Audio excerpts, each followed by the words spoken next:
أعزائي، الآن عندي كناريين،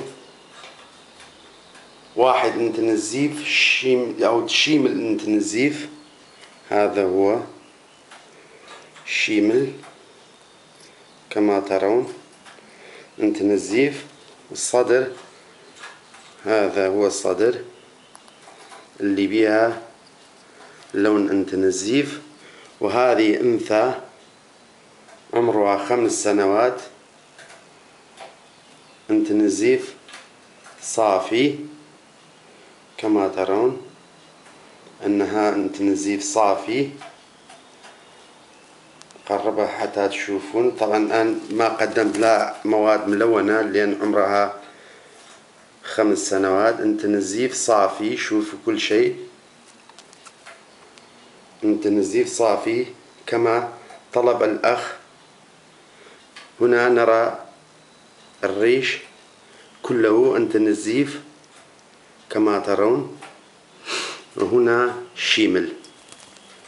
الآن أخلي الكناريين، أجيب الدقيقة هكذا حتى لا نقول إنه دقيقة. الآن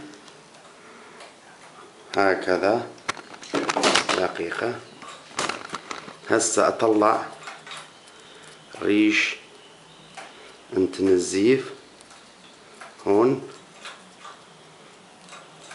هذا ريش انتينزيف أخليه هون، وهذا بنفس المكان كما ترون من الشيمل.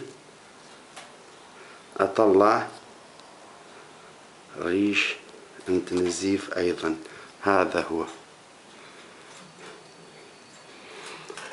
هو الريش 2. نشوف الآن، هذا هو كناريين، هذا هو. أعطيكم الأرقام الحجول حتى لو طلب منا نصوره لكم. هذا هو أرقام الحجول. رقم حجل هو 65، والأنثى ما عندها الحجل، ما عندها حجل لأنها 5 سنوات، وأنا طلعت قبل 2 الحجل من رجلها. هسه أرجعها. الآن نشوف الريشين. الآن هذا هو الريش 2 كما ترون. طبعا اخواني لازم احنا نحسب حساب شيء مهم، الحجم الطيور له دور كبير. شوف الآن هذا هو الريشين.